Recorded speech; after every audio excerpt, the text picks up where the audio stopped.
Première question, je crois que mon micro était mute. Mon micro était mute, faux départ.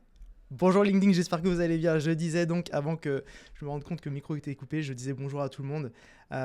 Cette fois-ci, dites-moi si vous m'entendez bien. Bonjour, donc je disais à Clément, Lai, Quentin, Léa, Christian, MZ2, Dimitri, Nourdine. J'espère que tout le monde va bien. On se retrouve aujourd'hui pour un petit webinar sympathique où on va parler donc directement de ce qui existe aujourd'hui en termes de solutions IA pour nous, géomaticiens, techniciens SIG, cartographes, nous qui manipulons de la donnée géographique. Je préfère m'assurer que cette fois-ci tout le monde m'entende bien, donc dites-moi directement là dans le chat si on est bon, comme ça je sais qu'on peut y aller. Je sais qu'il y a un petit lag à chaque fois de quelques secondes, donc voilà, si je pose une question deux fois, c'est peut-être que j'ai pas encore vu votre réponse, et je vois que Clément me dit que c'est bon. Merci beaucoup Clément, du coup on a le feu vert, et bonjour à ceux qui nous rejoignent. J'ai pas dit bonjour à Héloïse, Jocelyn, Durel. Merci beaucoup pour vos retours, pour le son, c'est super. Et bien écoutez les amis, comme vous savez, j'aime bien aller droit à l'essentiel. On est parti, on va parler, on va rentrer dans le vif du sujet. Je partage mon écran avec donc ce petit webinaire. Alors il va être court, hein. On est ensemble pour 45 minutes. On va aller droit à l'essentiel et je vais vous faire un petit retour d'expérience sur tout ce qui s'est passé ces derniers temps sur l'IA pour nos métiers. Et sans plus attendre, première diapo déjà, un bref rappel, l'IA générative, l'IA c'est pas nouveau, ok. Là vous dites, voilà, qu'est-ce qu'il nous montre Manu, il s'est trompé de présentation d'écran. Non, je mets volontairement une image de moi dans les années 90 à jouer à FIFA. C'était contre l'IA. Je ne sais pas si vous vous rappelez, déjà hein, dans les premiers, hein, c'est pas les premiers jeux vidéo, mais dans les premiers jeux vidéo en tout cas auxquels moi je jouais contre l'IA, contre l'ordinateur. Donc l'IA c'est pas nouveau. En réalité ça existe depuis très longtemps, et de bien plus longtemps que ça, et on va revenir très rapidement dessus. Alors peut-être un sujet, une question, quelque chose que vous posez, c'est pourquoi est-ce que finalement, si l'IA ça existe depuis si longtemps que ça, pourquoi est-ce qu'on en parle autant aujourd'hui?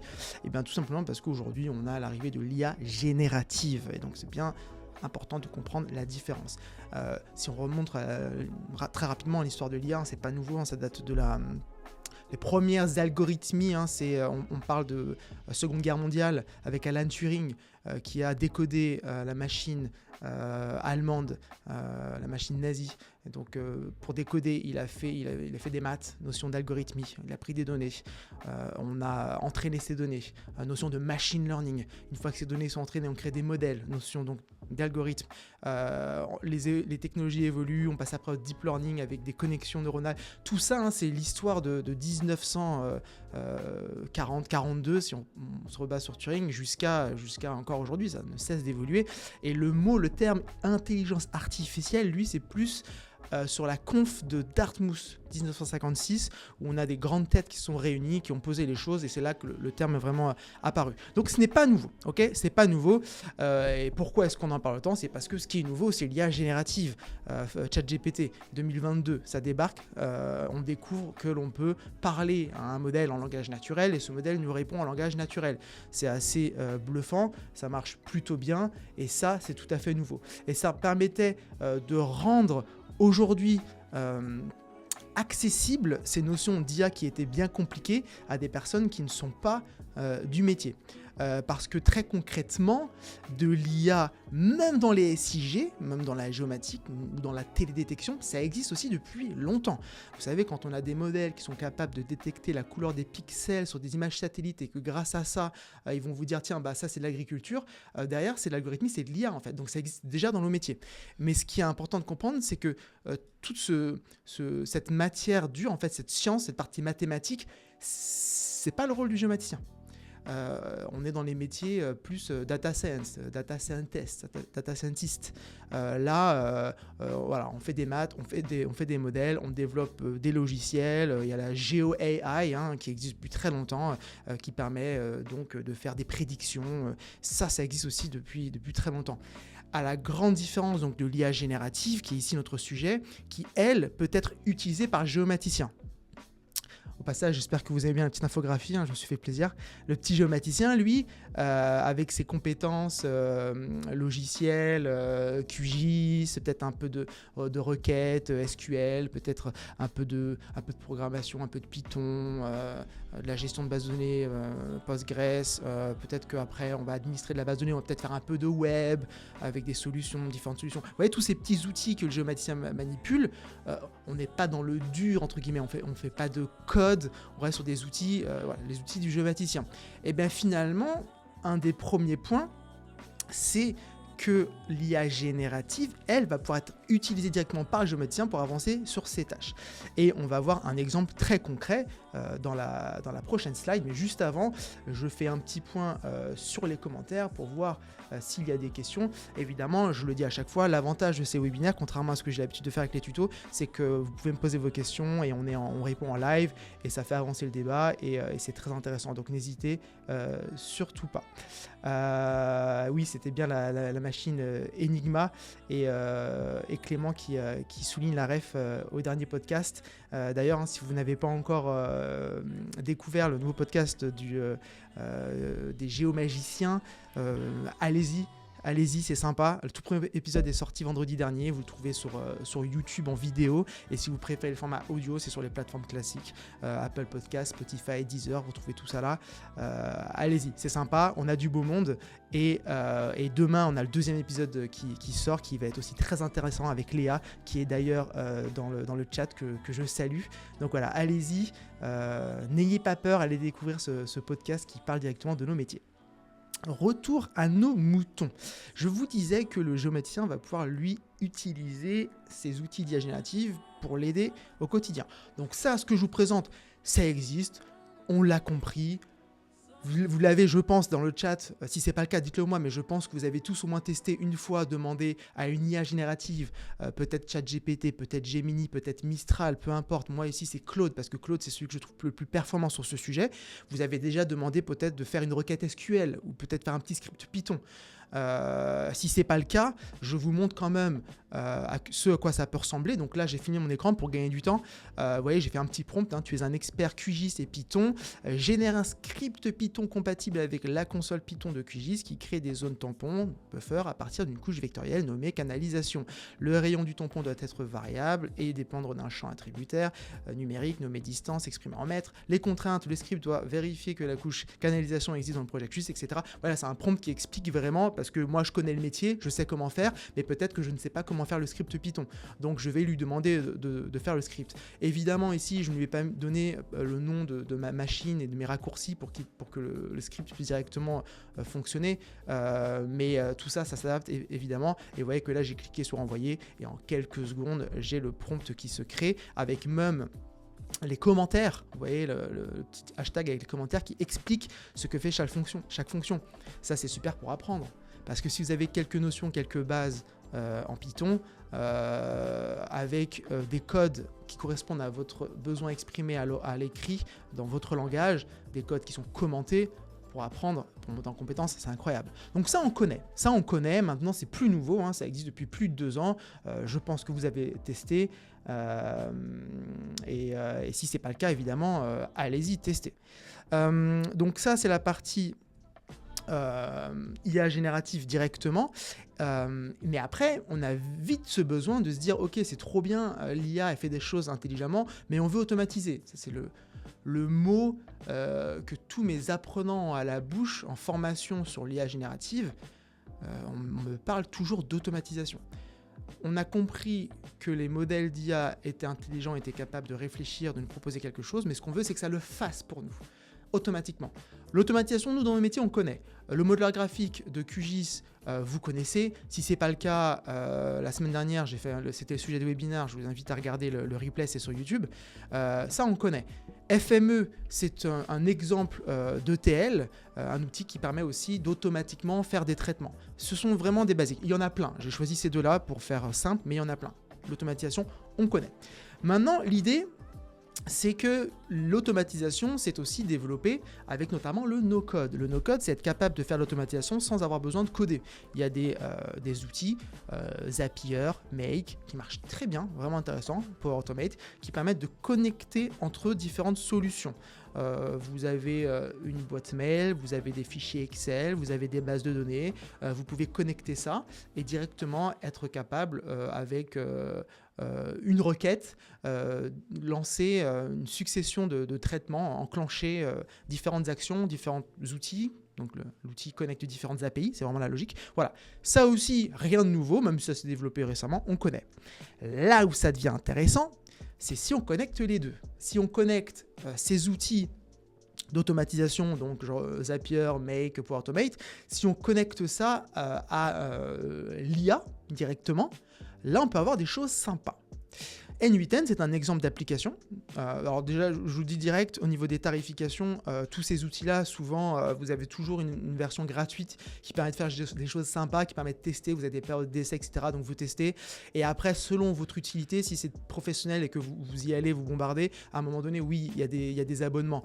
C'est abordable. L'idée là, c'est pas de vous faire un benchmark, mais pour simplifier, on peut tester gratuitement, on peut faire des choses gratuitement. Et dès que ça vous plaît, que vous voulez vraiment professionnaliser le sujet, c'est là où il faut s'abonner.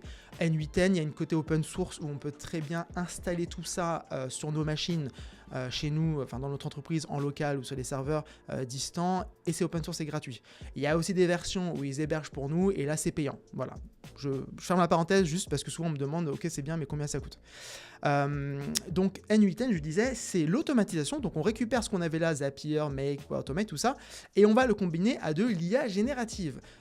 Si je vous montre très, très concrètement à quoi ça ressemble, c'est qu'on va avoir par exemple notre IA, là j'ai mis Mistral, l'IA française, qui va être connectée par exemple dans N8N, hein, tout ça c'est dans N8N. Grâce à N8N, on va connecter Mistral à une base de données PostgreSQL, PostGIS par exemple. Cette base de données évidemment connectée à un projet QGIS par exemple, que l'on va connecter à Teams par exemple. Moi je le connecte à WhatsApp. C'est-à-dire que sur mon téléphone, je peux parler sur WhatsApp à des agents N8N et ça se connecte à tout un tas de choses. Donc ça, c'est la notion d'agent. Vous savez, le mot agent qui est à la mode. Eh bien, c'est ça qu'il y a derrière l'agent. La différence, c'est que contrairement à un outil d'IA générative comme ChatGPT où on va devoir parler, lui dire fais ceci, fais cela, ok maintenant reformule, maintenant fais-moi tel script, etc. L'agent, je peux lui donner un objectif.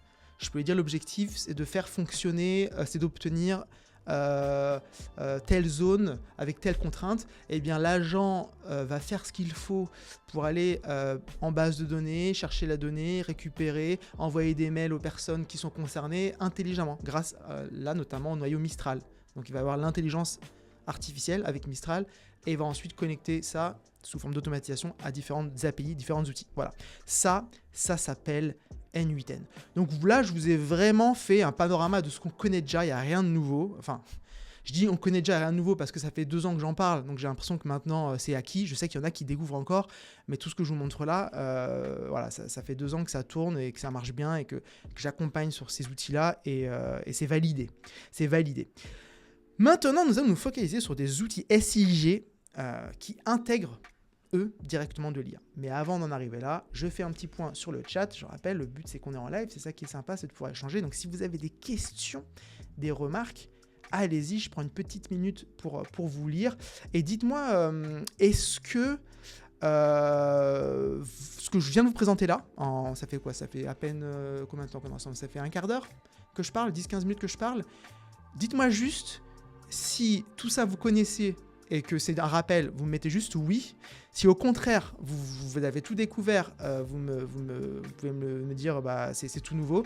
Ou alors si vous connaissez un peu mais que vous avez appris, dites-le moi aussi. Ça m'intéresse, c'est important aussi pour moi de savoir aussi pour la suite de ce que je vais vous raconter, où est-ce que vous vous situez. Donc à vous la parole, j'en profite pour boire de l'eau.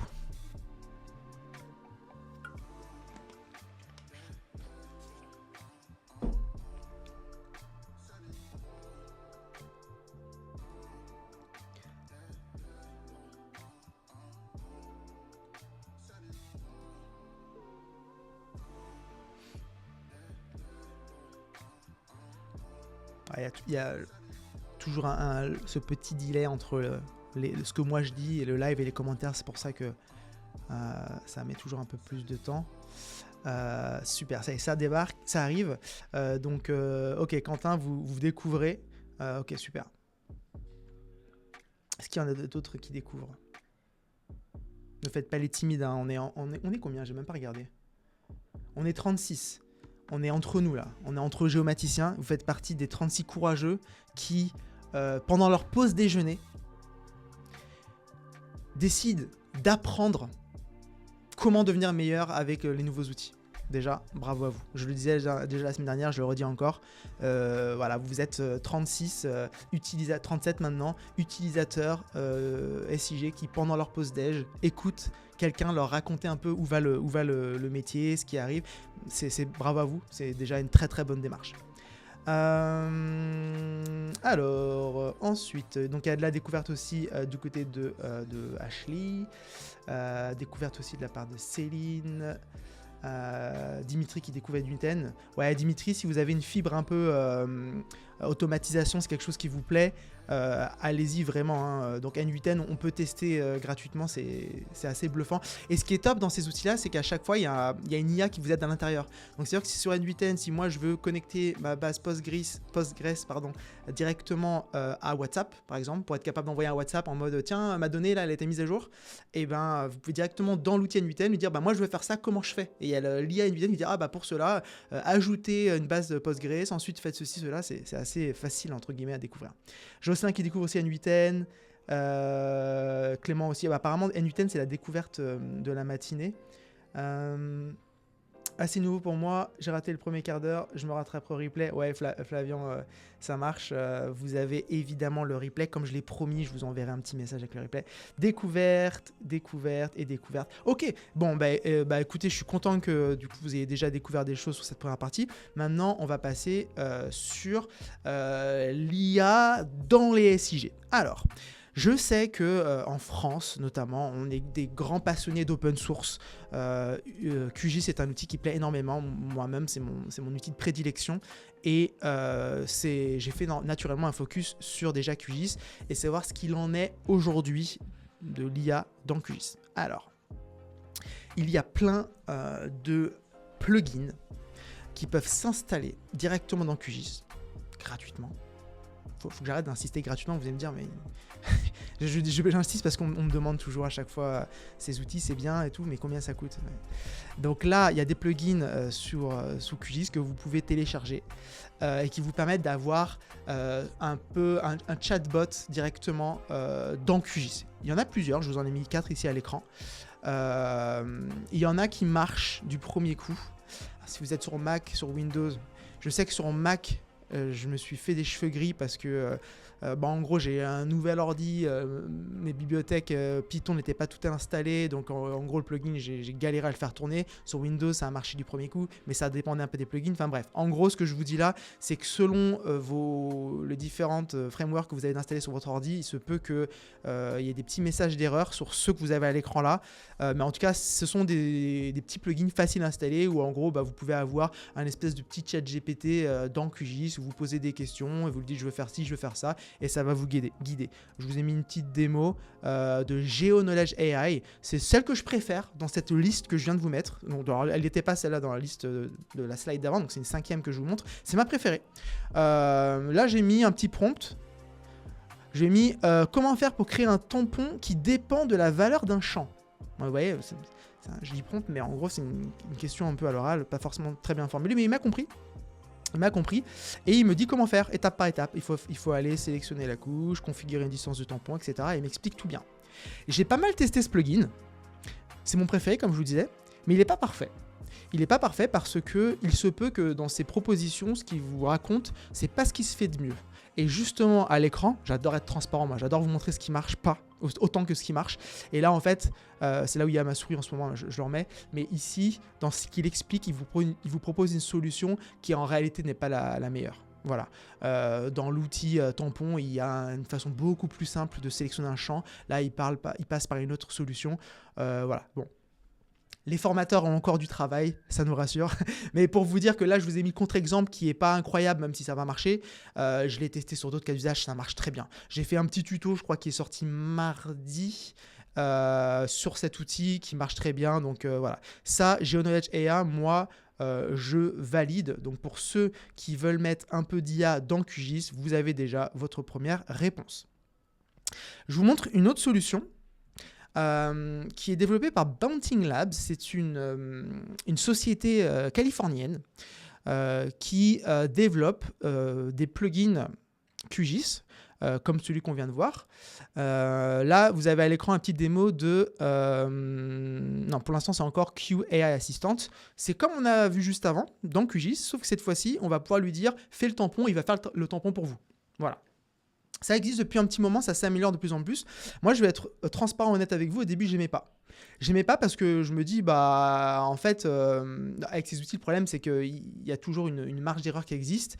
Et si on commence à demander à l'outil de faire pour nous des géotraitements et qu'on ne sait plus faire ou qu'on ne sait pas faire et qu'il y a des erreurs, on ne saura pas vérifier. Donc, je ne suis pas fan. Mais ça existe et je vous le présente parce qu'il y en a qui ça peut plaire. Si vous n'êtes pas du tout cartographe et qu'on vous oblige à utiliser QGIS mais que vous comprenez rien, ça peut être une solution.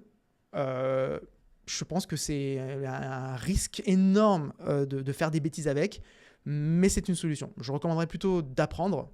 Voilà, donc ça c'était pour la première ligne et je vous remets la vidéo parce que du coup je parle tellement que ça a déroulé. Voilà, ça c'était Q Assistant, AI Assistant. AI Vectorizer, celui-ci il existe depuis longtemps. Hein. Depuis longtemps, je crois que déjà il y a plus de 3 ans, voire même plus encore. J'utilisais déjà il y a plus de 3 ans, qui permet de, vous savez, vectoriser, c'est numériser, digitaliser, dessiner, tout ça c'est des synonymes. C'est lorsque vous avez par exemple un PDF, une image, un fond satellite et que vous voulez dessiner, vous créez une couche par exemple de polygones ou de points que vous voulez dessiner. C'est un travail souvent faramineux. Là en fait l'outil le fait automatiquement pour vous. Ça marche très bien, c'est bluffant, celui-là je le valide, vraiment. AI Vectorizer, vous allez chercher ça dans les plugins de QGIS, je valide. AI Géoréférenceur ainsi que DID Digitizer, ce sont 2 autres plugins qui marchent a priori sur l'Amérique du Nord, moins ici en France, parce qu'en fait c'est basé sur tout ce qui est réglementation, en fait l'équivalent ici de l'urbanisme, mais plus américain. Soi-disant, en fait, vous mettez un PLU et il vous crée les zonages. Ça marche pas. Mais aux États-Unis, a priori, ça marchote. Je le valide pas, ces 2 derniers, je valide pas. Donc en gros, pour retenir, AI Vectorizer, go. Q, potentiel, mais à faire attention. Mais surtout, pourquoi est-ce que je vous montre ça? C'est parce que ça, certes, vous les retrouvez sous forme de plugins dans QGIS, mais aussi, évidemment, Bouncing Labs, c'est une entreprise, donc ils proposent ces solutions-là directement avec des abonnements. Vous pouvez même sortir de QGIS et avoir ça sous une autre plateforme. Voilà. Donc ça, c'est plutôt pas mal. C'est quelque chose qui est intéressant. Ça fait partie des outils que j'ai testés moi en tout cas. Sachez que il en existe de plus en plus des entreprises qui font comme Bouncing Labs. Je ne vous parle pas forcément d'autres entreprises pour une seule raison, c'est que je n'ai pas testé. Et quand je n'ai pas testé, je ne veux pas vous en parler. Donc sachez que celle-ci, elle est suffisamment ancienne et validée et utilisée pour vous dire que oui, je valide. Il y en a d'autres qui débarquent, qui sont peut-être soit en phase de bêta, ouverte qu'à un certain public, ou alors qui sont déjà accessibles, mais qui ont des features qui ne sont pas 100% complets. Comme je n'ai pas testé, je ne peux pas recommander. Ok. Je regarde un peu les commentaires. Super, déjà entendu parler, mais je ne suis jamais progressé dessus. Ok. Chaud quand même de connecter un PostGIS avec des données RGPD. La version installation en local me paraît plus adaptée. Oui, évidemment. Évidemment, c'est une très bonne remarque, Serge, et merci. Lorsque je vous dis connecter Mistral, alors pour le coup, Mistral, ça va. C'est français, niveau RGPD, on est bon. Mais connecter Mistral à une base Postgre avec des données non sensibles ou en local, allez-y. Si maintenant, c'est des données sensibles, en local, Mistral, on y va aussi. Mais si maintenant, vous commencez à me dire, j'ai des données sensibles, mais je ne vais pas le mettre en local, et puis je ne vais pas utiliser Mistral, mais je vais utiliser un modèle GPT, là, non. Mais merci beaucoup pour votre remarque. J'ai tendance à partir du principe que vous êtes un public, vous les professionnels de la donnée spatiale, la géomatique, vous êtes un public mature qui comprend bien qu'évidemment, quand on parle d'intelligence artificielle générative, tout ce qui est RGPD, protection de la donnée, c'est du bon sens et on ne fait pas n'importe quoi. C'est pour ça que je ne passe pas un quart d'heure à vous redire attention, l'IA peut se tromper, attention, vos données. Voilà, je pars du principe que vous savez, mais merci de le rappeler, Serge, c'est vrai que c'est important. Des mots d'après, alors celle-ci elle dure un peu longtemps. J'avais dit jusqu'à 13h, ça va, on a encore timing. Je vais peut-être la mettre en accéléré. Mais en gros, celle-ci, je l'ai testée aussi, donc je la valide. Alors j'étais très très critique au début. Ça s'appelle Aino, A-I-N-O. C'est payant. Ok. C'était soi-disant un SIG où je prompte et il crée de la donnée pour moi. Donc là, vous voyez, j'ai écrit fais un point pour toutes les gares SNCF de France. Ok, ça va marcher, ça va bien marcher. Ça met un peu de temps, c'est pour ça que je spoil un peu. Je vais pas mettre en avance rapide, ça va durer au moins, je crois, 5-8 minutes la vidéo. Je vais la laisser dérouler, pendant ce temps-là, je vais la commenter et je vais en profiter aussi pour répondre à vos questions que vous avez dans le chat. Mais là, pour l'instant, ce que je vous présente à l'écran, c'est une solution SIG qui propose donc un chatbot directement intégré où je vais pouvoir chatter et il va me faire de la création de données. Il va me faire des analyses spatiales. Il va me faire de la stylisation. Là, je considère qu'on commence à arriver dans ce à quoi un peu on s'attendait. En mode, avec l'IA, ouais, ce que je veux en fait, c'est un SIG où je chatte et je lui demande de faire des choses qui en temps normal auraient nécessité d'avoir des compétences ou manuellement me dire ok, je veux importer de la donnée, donc je vais sur le géoportail de l'urbanisme, je vais à tel endroit, je télécharge mon géopackage ou GeoJSON ou Shapefile, peu importe, je vais le charger dans ma base de données, je me connecte, machin. Ensuite, je vais faire un tampon, je vais dans mon menu vecteur, géotraitement, outil de tampon, tout ça. Fini avec ça. Ça n'existe plus. Okay, là, je lui ai dit, fais un point pour toutes les gares de France. Évidemment, voyant en haut à droite, il y a écrit importer data. Évidemment que j'aurais pu importer de la donnée. Remarque intéressante, la donnée au format GeoJSON. Okay, il ne peut pas lire de shapefile. À ce jour. Ça va très vite, mais à ce jour. Alors, les extensions AI dans QGIS peuvent-elles toutes ou presque ou pas lire des données dans le projet QGIS pour rédaction d'un script Python sans avoir à lui expliquer toutes les couches, leurs champs et PG. Ouais, alors c'est pour ça que dans les différentes que j'ai présentées, ça dépend. SamGeo, Q, ça va le faire. C'est pas toujours gratuit. Voilà. Et après, celle que j'ai montrée, GeoKnowledge, c'est celle. En fait, moi je la valide parce qu'elle marche parfaitement, mais elle fait pas ce que vous demandez là. Donc, ouais, il faut vraiment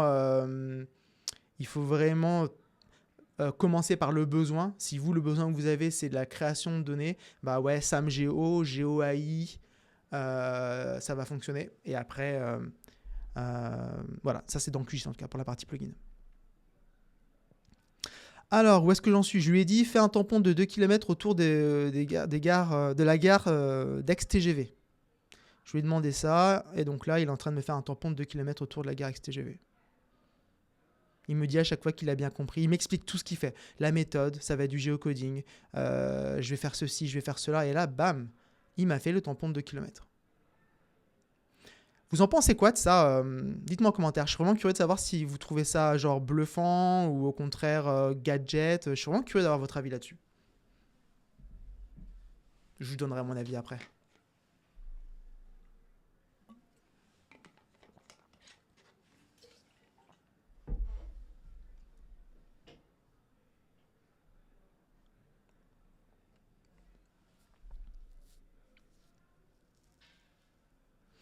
Ensuite, je crois que je vais lui demander... Qu'est-ce que je vais lui demander?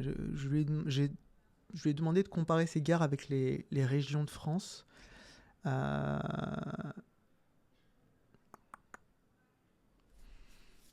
Je sais plus. J'ai tourné ça lundi et j'ai déjà oublié. Aïe. Ce qui est sûr, c'est que je lui ai demandé de comparer avec les régions de France.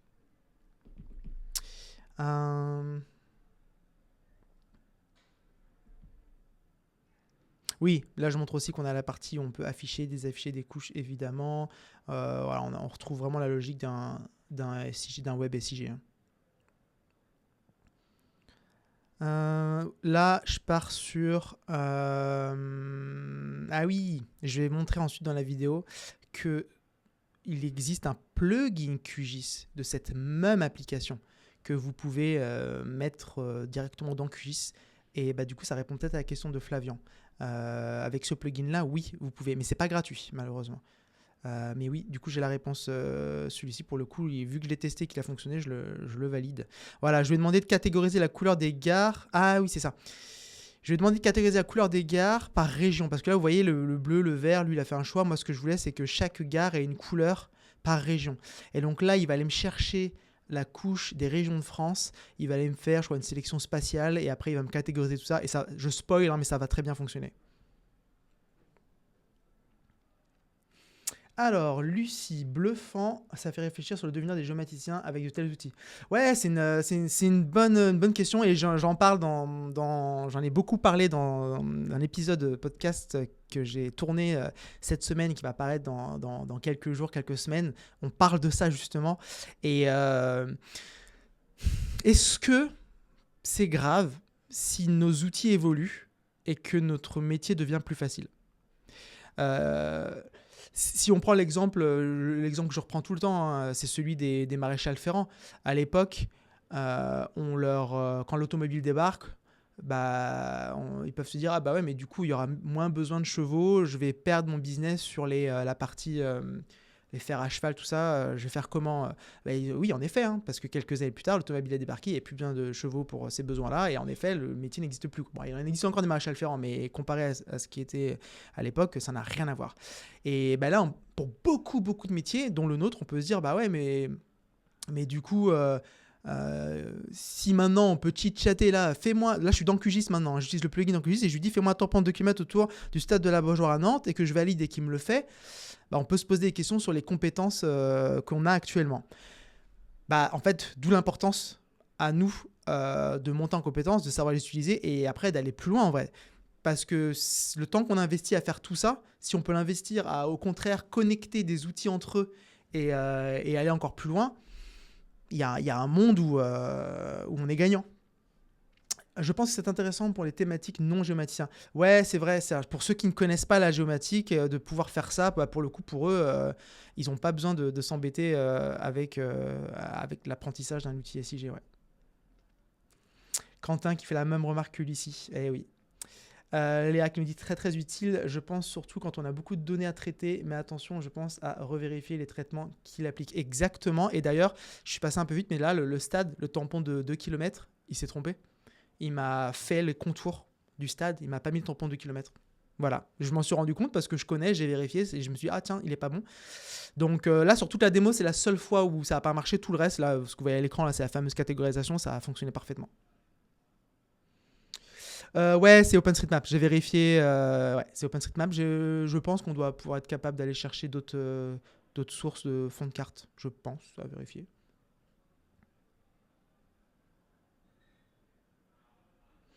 Pourquoi demander à l'assistant de l'IA alors qu'on sait le faire? Bah, en fait, vous avez le choix, Jean. Soit, comme vous savez faire, vous continuez de faire comme vous faites et il n'y a pas de problème, il n'y a pas de souci. On vous oblige à faire rien. On ne vous oblige pas à changer, voilà.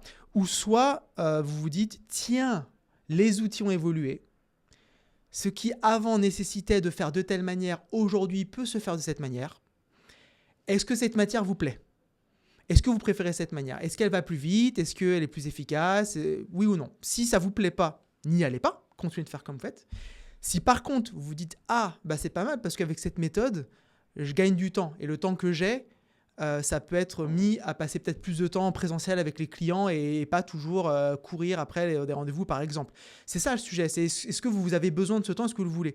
Et ce qui est important aussi, je peux imaginer la crainte de dire, bah ouais, mais du coup, on va nous demander d'être plus productif puisque ça se fait plus vite. Bah, je pense que là, on prend le problème à l'envers. L'idée, c'est pas de se dire, ouais, mais si je vais si vite, qu'est-ce que je fais du temps qui me reste?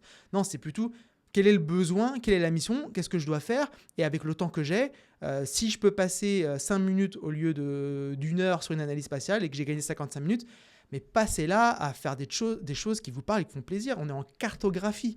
Je ne sais pas si vous vous rappelez quand même, la cartographie à la base, ce que c'est, la communication, faire passer un message avec un dessin. Combien de temps est-ce que vous passez, vous, sur la mise en page de QGIS ou sur Adobe Illustrator. Combien de temps vous passez à peaufiner, choisir vos couleurs, mettre des petits effets, vous faire plaisir, apprendre comment mettre des effets sympas, tout ça. Pas assez, parce qu'on n'a pas le temps. On n'a pas le temps. Là, ce que cet outil vous propose, c'est de gagner du temps sur des choses. Et après, le temps qui vous reste, vous pouvez l'allouer où vous voulez. On entend beaucoup dire que c'est intenable énergétiquement à l'état actuel, donc nos métiers ne vont pas disparaître, d'autant que cette partie technique n'est qu'une partie de nos métiers. Oui, alors très intéressant, tout à fait. Déjà, cette partie technique, c'est qu'une partie de nos métiers. Toute l'expertise, aménagement, urbanisme, environnement, réseau, tout ça, là, bon, bah, voilà, vous l'avez, c'est une couche supplémentaire à la partie technique. Et après, sur la partie environnementale, encore une fois, c'est comme la partie sécurité, la partie RGPD, la partie environnementale, je pense que vous le savez tous, l'IA, c'est énergivore, on ne fait pas n'importe quoi avec. Les modèles ne cessent d'évoluer, on a la quantification la quantisation qui permet de consommer de moins en moins, différentes puces, différents modèles qui font que ça consomme de moins en moins. Donc je me rappelle, il y a 2 ans, on disait un prompt, ça consomme 10 fois plus qu'une requête Google. C'était les calculs de l'époque, c'était probablement vrai. Aujourd'hui, on entend plus, c'est plutôt x4 au lieu de x10 parce que les modèles font que ça consomme moins. Donc on essaie quand même de consommer moins, mais oui, évidemment que ça consomme plus. Évidemment qu'entre faire votre requête manuellement sur QGIS ou la faire avec cet outil-là, ça va beaucoup plus consommer. Moi, je ne suis pas là pour vous dire « Allez-y, faites comme ça, c'est l'avenir, c'est trop bien ». Je suis là pour vous présenter où on est de notre métier aujourd'hui. Voilà ce qui existe. Si dans votre contexte professionnel, ça a du sens, tant mieux. Si vous me dites non,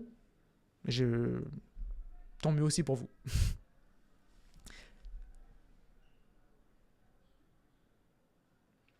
Quand on a passé des tables à digitaliser aux outils sur écran, on s'est posé moins de questions. C'est vrai, c'est vrai.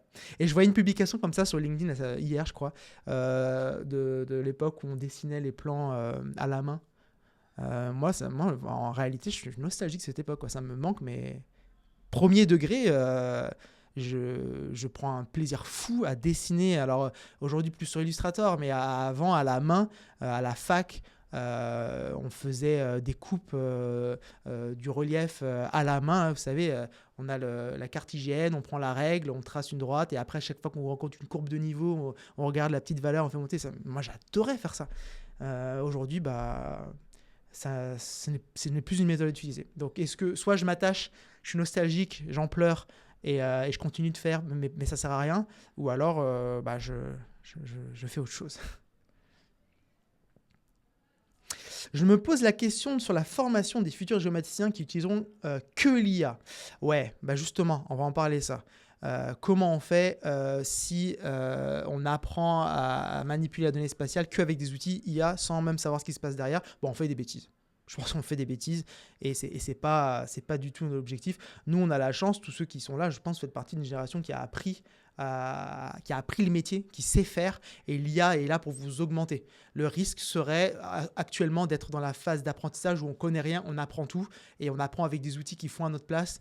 Là, évidemment, c'est pas mon message et je pense que c'est pas terrible. Plus de productivité, moins de plaisir. Ça dépend. Comme je disais, si j'ai 3 heures pour faire une analyse spatiale et faire ça au propre pour envoyer au client dans la matinée, aujourd'hui, si je passe 1h30 à faire la partie SIG, 1h30 à faire la carto, si maintenant je peux passer 20 minutes à faire la partie SIG et 2h40 à faire la partie carto, moi, je m'épanouis. Ça me rend heureux. J'adore faire des cartes, choisir mes couleurs, refaire les pictos manuellement parce qu'on se dit « Ah tiens, vas-y, je vais lui faire ses propres petits pictos vu que j'ai un peu de temps, ça lui fera plaisir. » Vraiment, c'est quelque chose qui me passionne. Donc, moi, ça me parle. Maintenant, si vous êtes pas, si ça vous parle pas, je peux tout à fait comprendre. Pour savoir justement si ça vous parle, si ça a un sens, j'ai fait un petit, vous savez les Google Forms, là, j'ai fait ça, il y a 10 questions.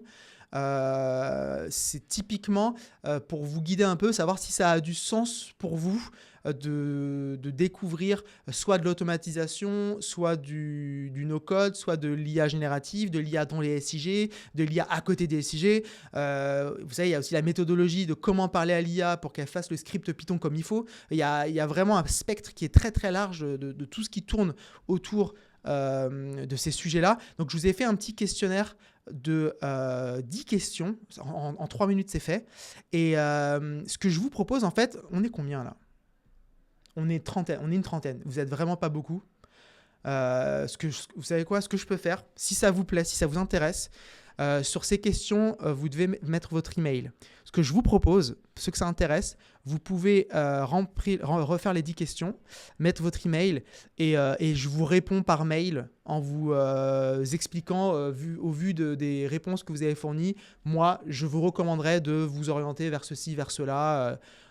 Soit plus se focaliser sur l'automatisation, soit faire l'automatisation avec un peu d'IA, soit avoir de l'IA dans votre outil actuel, soit partir sur un nouvel outil IA, soit ne pas faire de l'IA. Enfin voilà, l'idée c'est normalement avec ces 10 questions, j'ai suffisamment de matière pour pouvoir vous recommander.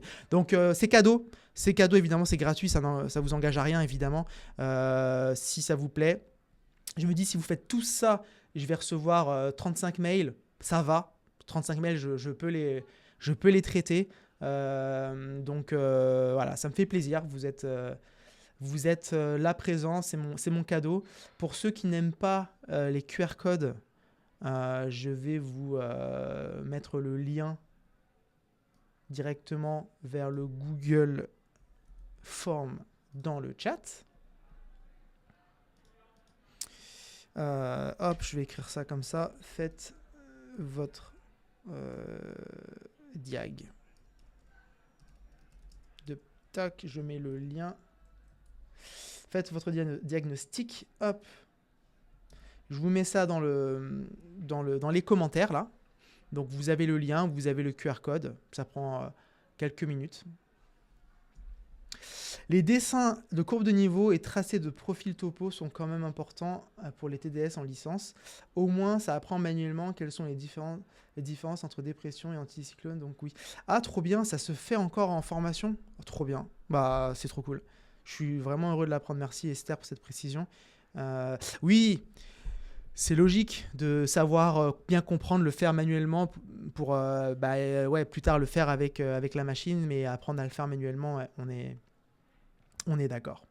Il est 13h. Je vous avais promis une session courte de 45 minutes.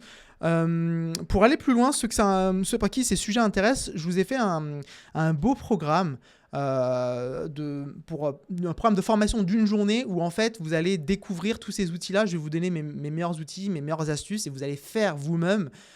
Et vous repartez un peu à la fin avec des cas d'usage IA prioritaires, vraiment une liste de ce sur quoi vous devez vous focaliser, des premiers workflows automatisés, c'est ma promesse. Après cette journée, vous avez un workflow automatisé. Donc, ce que j'entends par workflow automatisé, c'est là pour l'exercice notamment, ce qui est facile et accessible, c'est faire une newsletter SIG avec N8N. Vous créez un agent IA, vous lui mettez les flux RSS ou les liens de toutes les structures, entreprises, sites web ou créateurs de contenu en lien avec votre spécificité, votre spécialisation, métier, et vous automatisez tout ça, vous pluguez ça à votre adresse mail, et une fois que c'est fait, donc on le fait en formation, et après, tous les lundis à 8h, vous recevez dans votre boîte mail votre propre newsletter personnalisée qui vous correspond à vous. Voilà, ça c'est assez facile à faire, on le fait, vous repartez avec, et évidemment, vous partez également avec des prompts, avec tout ce qui va bien. Donc ça, c'est une formation qui est accessible puisqu'elle est seulement à 490 €. J'ai jamais offert ça fait 10 ans que je fais de la formation, j'ai jamais fait de formation à un prix aussi bas, tout simplement parce que ça va être de l'inter-entreprise. C'est gagnant pour vous. Vous choisissez une date. Alors, par contre, l'inconvénient, c'est que j'ai fixé sur des dates. Je suis déjà beaucoup sollicité par des entreprises qui veulent créer leur propre formation pour leur entreprise chez eux. J'ai accepté quelques-unes déjà. Le calendrier commence à un peu déborder, mais ça passe. Faites vite parce qu'il y a certaines villes où c'est quasiment complet. Il y a des dates aussi qui arrivent très vite. Donc faites vite pour vous inscrire. Évidemment, c'est finançable par l'OPCO, vu que l'organisme de formation que j'ai créé, Datando, est référencé Calliope. Donc ça coûte 0 € à l'entreprise. Sachez que les entreprises, tous les ans, payent. Ils sont obligés. Et ça vous fait une cagnotte. Cette cagnotte-là, il faut l'utiliser chaque année. Si ce n'est pas utilisé, ça repart à 0. Donc, si vous n'en bénéficiez pas, ça veut dire que votre entreprise perd de l'argent sur vous, en tout cas. Donc, dites-leur, je veux me former. Il y a cette formation qui existe. Et en plus, la cerise sur le gâteau, c'est qu'il y a certaines dates où je m'associe à des spécialistes de certaines thématiques. Par exemple, à Bastia, le 24 février, je serai avec Léa, qui est formatrice QGIS. Donc, on aura vraiment là le cœur de QGIS, des géotraitements, et on rajoutera cette couche avec ce programme-là. Sur la date à Bordeaux, je serai avec Jean Kelly, qui est développeur web, et donc on verra un peu comment ces outils-là peuvent permettre de faire du web SIG. À Nice, je serai avec une spécialiste de l'aménagement. Enfin, bref, ça se précise, il y a de belles choses à découvrir. Vous avez le QR code qui est là. Et les amis, c'est tout ce que moi je voulais vous raconter, hein. Je vous mets le lien quand même vers la plaquette avec le programme de formation, parce que ça sera peut-être plus sympa pour vous de l'avoir au format téléchargeable plutôt que là de faire un screenshot. Donc je vous mets ici programme de...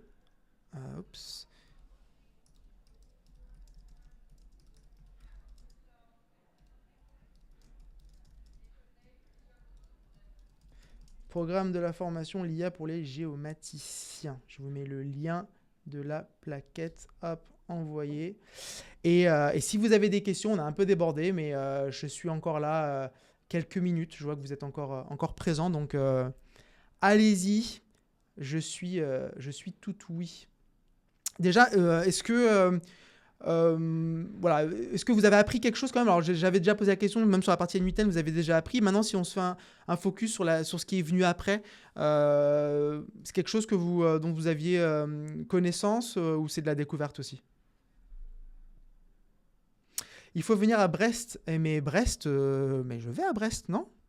Et le 27 mars, Esther, je suis à Brest le 27 mars. Donc il faut s'inscrire. Vous me faites venir, maintenant il faut s'inscrire.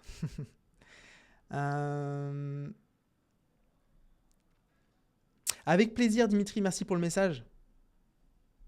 Pas de souci, à très bientôt. Merci Esther, merci à tous d'avoir été présents. Merci Céline, merci Serge, bonne journée également.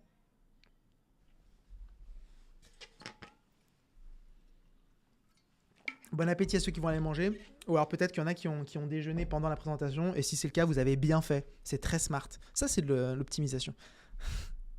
Faudrait que je fasse pareil la prochaine fois. Le prochain webinaire, je vais prendre un sandwich et je vais manger en même temps que vous.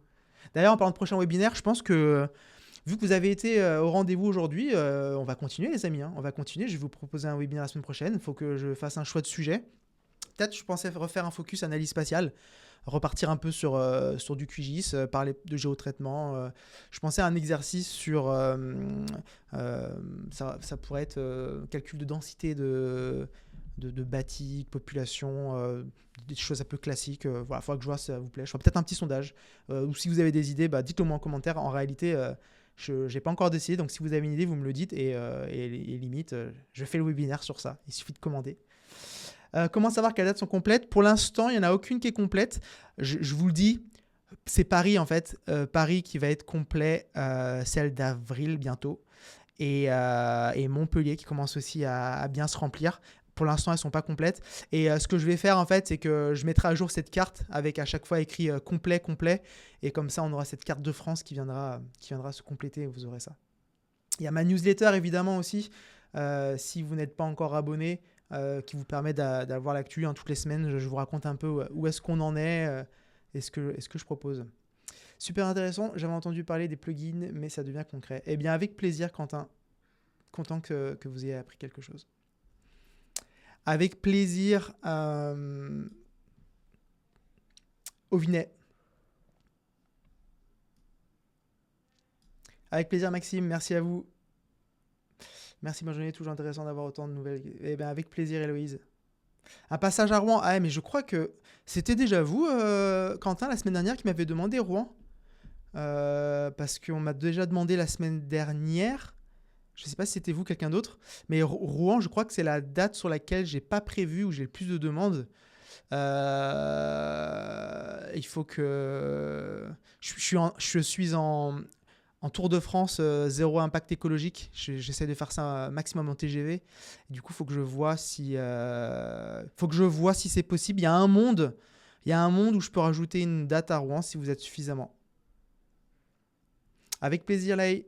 Petite question pour finir, N8N peut-il être comparé à ce que fait FME Flow ou pas du tout? Alors, FME Flow, est-ce que vous avez le moyen de mettre une IA au cœur des différentes triggers et des différents blocs pour que l'IA puisse piloter un peu de façon autonome tout ce qui se passe? Je ne crois pas. Et je pense que c'est ça la vraie différence, la vraie valeur ajoutée, notamment d'N8N. FME, c'est c'est purement donné. Hein. C'est purement donné. N8N, là, je vous ai fait le focus sur la donnée, mais ça fait bien plus que ça. Ouais. Avec plaisir, Lucie. À bientôt. Je vois qu'il y a ma boîte mail là, qui est en train de faire des bons là, avec des objets sur inscription, formation. Donc, je vois qu'il y en a qui ont sauté. Merci beaucoup. Merci pour votre confiance. On va se revoir en formation. C'est top. Très bien. Écoutez, moi, je vais aller manger. Merci beaucoup d'avoir été présent. Et je vous dis à très bientôt pour un prochain webinaire. Et sinon, évidemment, sur LinkedIn. N'hésitez pas si vous avez des questions, évidemment, un message sur LinkedIn et je me ferai un plaisir de vous répondre. Ok, merci Flavian. Et avec plaisir sur Nantes. Ça serait super. Et au revoir Clément. Ciao tout le monde, merci d'avoir regardé ce webinaire et je vous dis à très bientôt. Ciao.